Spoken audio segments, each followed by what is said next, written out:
Hey everybody, welcome back to the channel. Today I want to answer a quick question. Do I really hate Invicta watches? Well, I don't know if I really hate Invicta watches as a whole. I think some of their watches are really poorly made. I think their marketing campaign really sucks, to be honest with you. And I think what they've done to retailers over the years has been atrocious to the industry. I think what they do to you as a consumer, if you're watching this as a consumer, I think they kind of rip you off. That's my personal opinion. It's my opinion only. It's how I think about this particular brand and the quality of the items that they sell. And I'm going to cover that in today's video as we dissect this really crappy Chinese movement.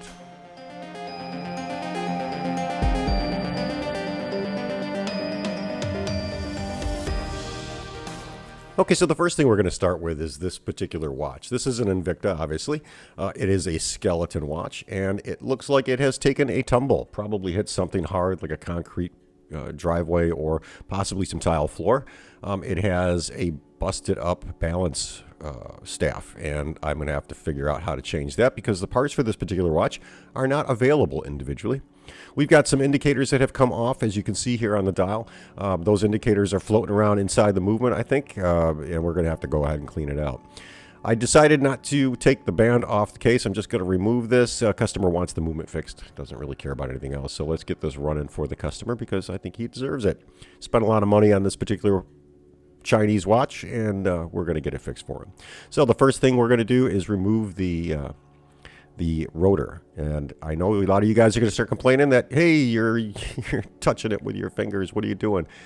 Typically, these parts are going to get cleaned, degreased, and polished up a little bit. So I'm not too worried about touching a little bit as I move along, especially not the rotor.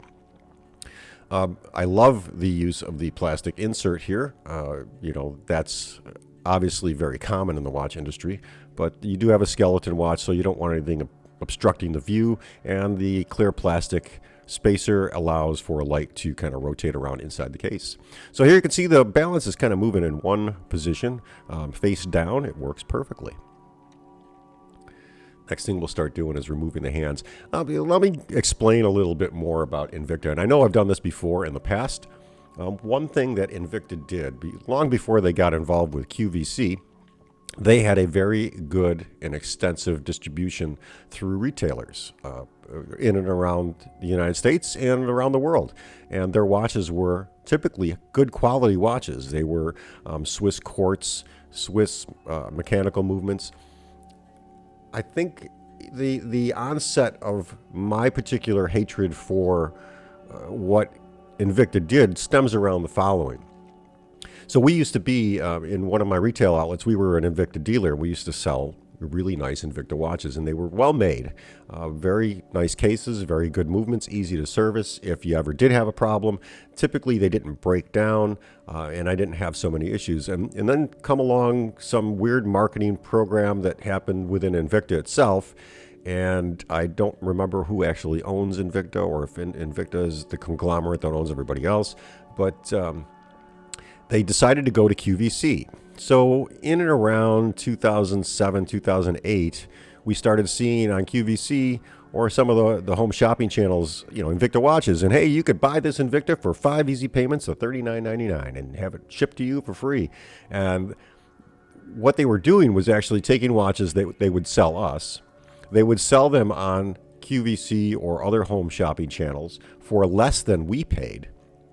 And then the customers would come in and say, hey, I bought this watch on the home shopping channel or whatever home shopping network I was watching, and I got it for half the price that you sell it for. Well, yeah, you got it for less than my cost. And I think at that time I had to make a decision whether or not we were going to continue.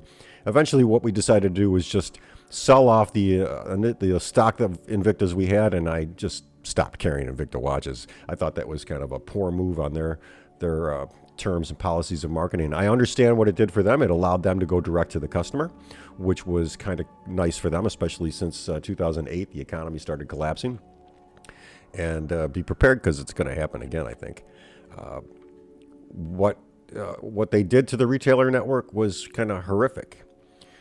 In addition to that, I think one of the other things I disliked about Invicta was they were coming out with these really, fancy looking rubber and silicone bands mixed with metal and spacers here, and wide cases, 60 millimeter wide watch cases, 35, 45 millimeter watch bands.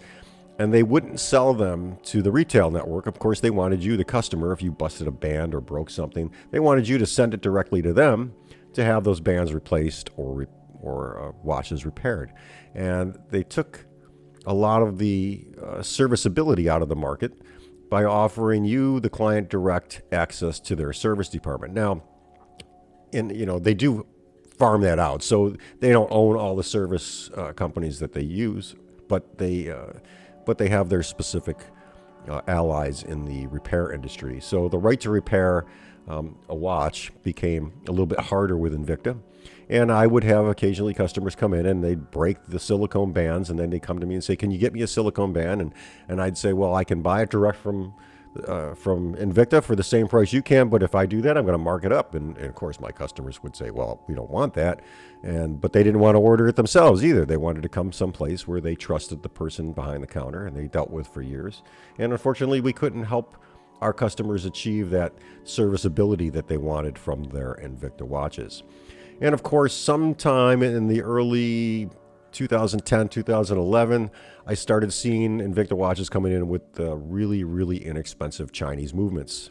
So a far departure from the Swiss movements that they were using before, or the Japanese movements that they were using, and this onslaught of cheap Chinese mechanical watches hit the market, for, like I said, 5 easy payments of $19.95, and people sucked them up. And I just think that that was a bad ploy for a company that had a good reputation up to that point to do directly to their customers. And I think it really hurt. It hurt the retail market, and I think it's also hurt some of their customer base. I think what they did was, in one way, smart, because they created this whole new line of collectible watches that really aren't that collectible, and offered customers an easy way to purchase them. And they gave all the little slick little things away, like you'd get their dive-ready watch, which was really not waterproof, and you'd get it in a diver's case. Of course, it was their version of a diver's case, and they would sell it to the customer direct as some wonderful Swiss-made watch, and inside was really Chinese mechanics. And I think customers just didn't understand the truth, sadly. That's my bitch about Invicta. I won't go too much more into it, but that's really my complaint. I think they just kind of ripped off their customer base and took the loyalty of years of building up quality and turned it into, cheap, replaceable junk. And that bothers me. Don't get me wrong, Invicta does make a good line of high-quality watch movements, and they do still use some Swiss movements, but not in every model that they sell, and especially the ones that you're going to find at discount stores or online, or typically on those home shopping networks that you see all night long. Those watches, they're not made very well. And just remember that if you break a band or drop your watch, typically we can't get the parts for those, or we're going to have to charge you an outrageous amount of money to do so. So let's get on with the repair. Here you can see I'm sharpening up my screwdrivers. I've actually disassembled this whole watch, and now I've cleaned it, degreased it. I've taken the jewels out. I've ordered a new Chinese movement to replace just because I need the balance, to replace the balance that's broken on this. So here's my clean movement. This is the main frame of the watch movement itself, and we're going to start the assembly. Put the main wheel in, and all the little bits that go along with this.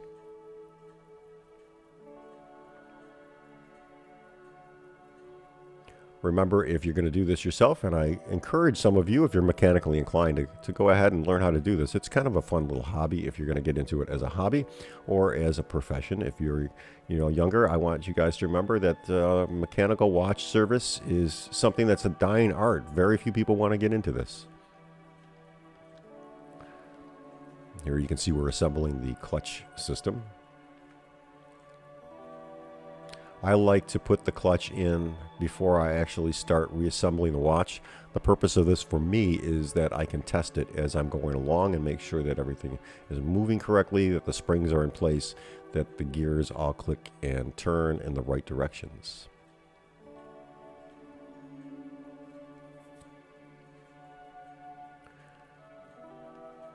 Got the escape wheel here. Now, one thing I did notice when I was reassembling this watch, the tolerances are kind of poor on this. It's not a high quality brass frame or brass bridges that hold this movement together. So I imagine there's going to be a lot of play in the ability of this watch to keep very accurate time, but they do keep relatively good time.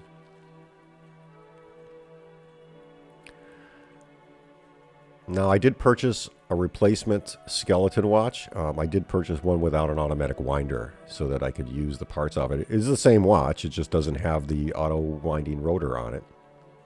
And I used the new mainspring from that particular watch as well as the complete balance from that watch. It was actually cheaper to buy a Chinese brass watch than it was to actually buy the complete balance.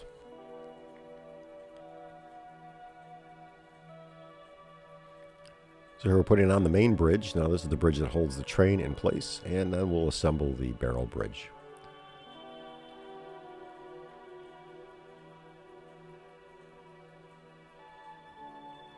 I'm just going to make sure that everything's turning correctly and that all the gears are in place, and you can see everything is assembled loosely.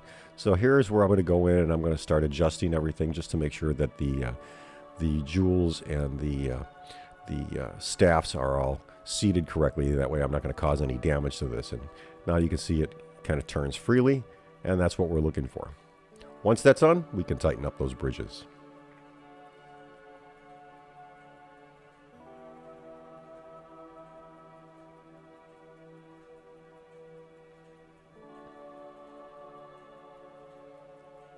Okay, now this little ring here is a spacer for the ratcheting gear up on the top. Now this winding gear, this is a wind gear. It is for winding the mainspring directly attached to the clutch. So it's an intermediate gear. It is reverse thread, so make sure commonly, say on 99% of watches, this is a reverse thread screw. And that's why I like to put the stem and clutch together so that I can do the test here and make sure that there's no skipping or something unseated.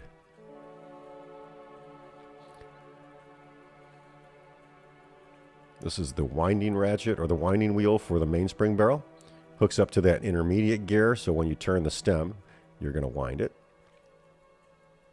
And you can see that we don't have an actual click on this. We just got a little spring that holds that gear in position when it's kind of reversing, so the spring doesn't unwind.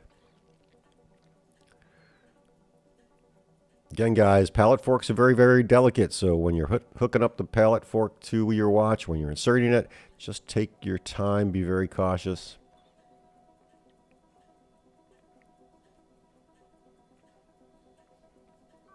Again, we're going to put this screw in very lightly so as not to cause any damage to the pallet fork. And then we're just going to make sure that the pallet fork is seated correctly in the jewels and that it is free. And once we're set, we can tighten up that screw.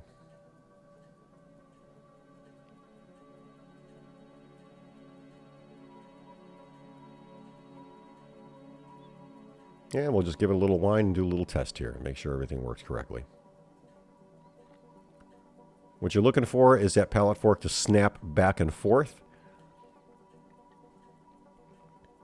I apologize for the overexposure. I hooked up some new lights in my shop and trying to get used to filming there. Here is the replacement movement. This particular movement, I've had a couple of these over the years. One I grabbed the balance out of to use for a different job, and this is one I had to order for this particular job to grab the balance, the complete balance out of. So this one still is complete until I remove this part. So we're going to strip this down and use it as parts.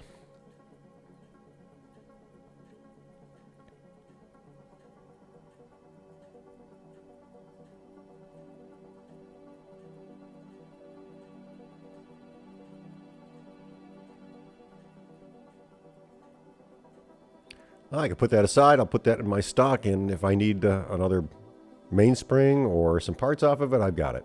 There's our original one, and here's our new, and you can see there's a slight difference in the skeleton design.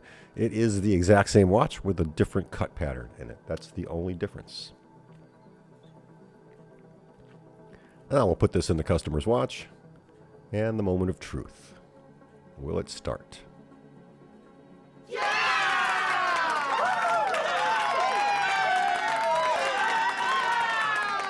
Again, when assembling the balance into the watch movement, take your time, be very cautious of whether or not you're putting pressure on that balance staff. You don't want to cause a jewel to crack or break a balance staff.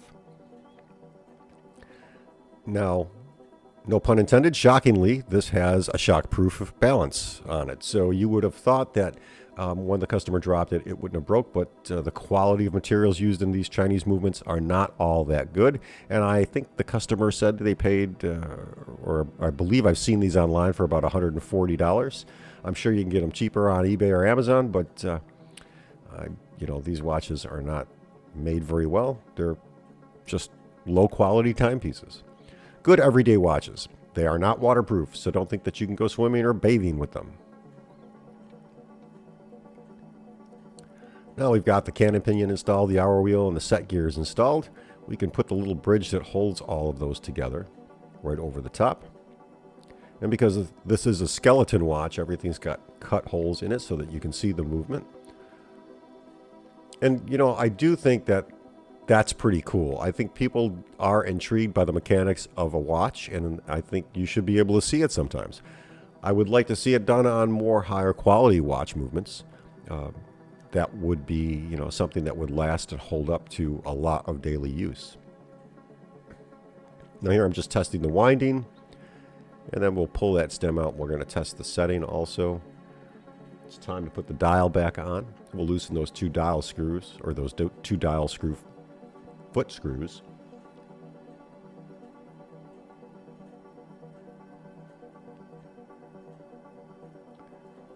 And you can see they just kind of screw down over the dial feet and hold those. Remember not to tighten those too tight. You want it to hold the dial down, but you don't want to actually tighten them so tight that it'll break the feet off the dial, which would make your dial useless. Now, there's not much I can do with the Invicta. Those pieces kind of got damaged in the movement, so the label for Invicta is kind of gone. And here you can see the setting. We're setting the movement here. We're doing a test on that. And for all of those who say I don't time watches, well, here we go. I did time this watch. And this does not have a micro adjustment, so it's kind of hit or miss. You've got to really be careful when you're setting the time on these or adjusting the timing. This is about as good as I can get it. Plus or minus 4 or 5 seconds is not bad for a watch of this quality.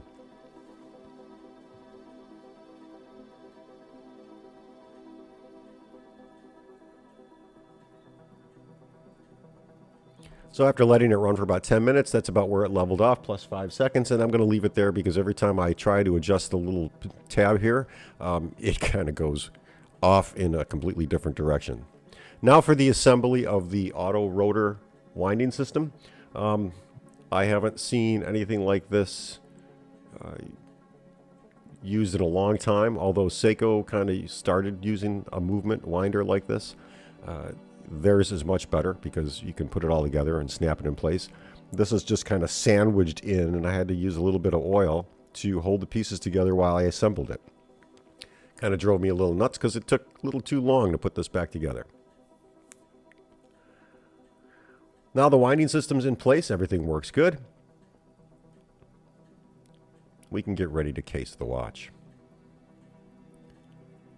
Just going to finish up putting the screws on the bridge for the winder.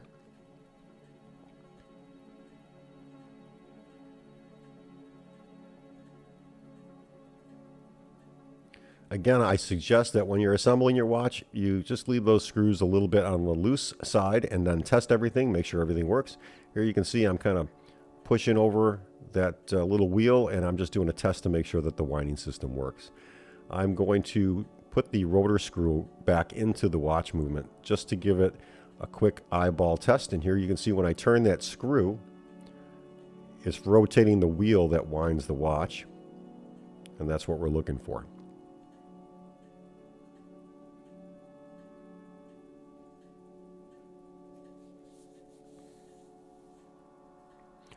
Okay, let's get the hands on.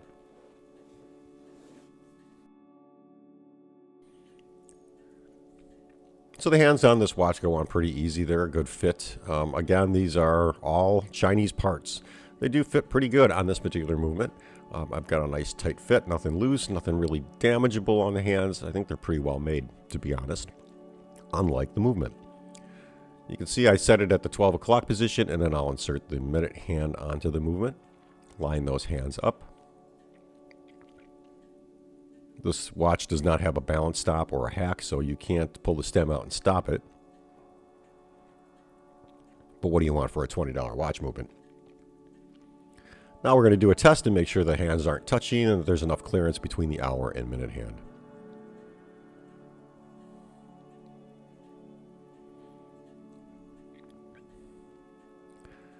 Now this part is typically what I'll do is I'll push in the detent here to release the stem and crown.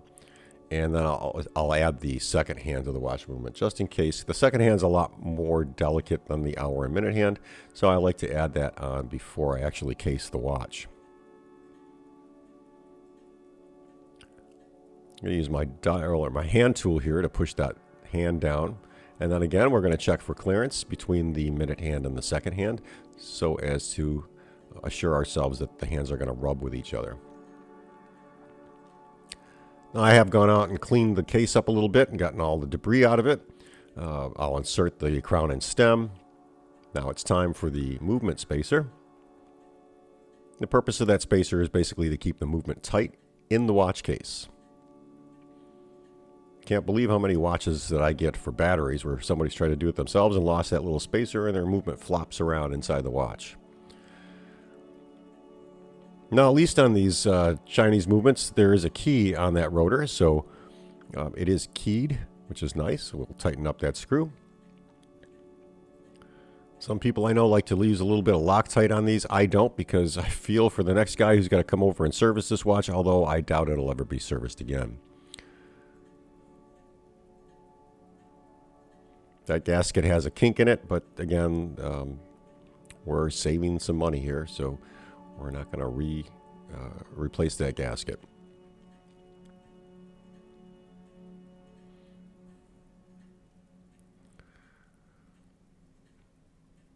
Some Invicta watches. Now, again, here I am talking about this. This is the low end of Invicta. I mean, this is probably as low as you can get with the quality of a watch movement. The case is a little bit. The threads on the case and the case back don't really feel that good. They're a little grindy. So, they do save a little money when they're selling these inexpensive watches. I just want you to remember that.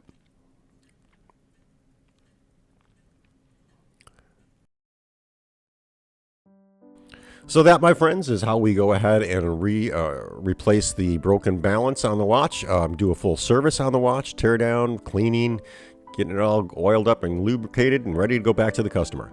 This, again, is a low-quality movement from Invicta. They do make some relatively nice watches, but you don't see those for, average cost. If you're going to spend $200–300 on a watch, buy yourself a Citizen or a Seiko. I think even getting to the $300 range, you're getting a really nice watch from Citizen in that range. In addition, I think it'll last you 20 times longer than these Invictas will. But if you're an Invicta fan and you like to use them, hey, knock yourself out. I hope you enjoyed this video, and if you did, please give it a thumbs up. And if you're not a subscriber, consider subscribing, as I'll be putting more videos up every week. Thanks for watching, guys, and have a great day.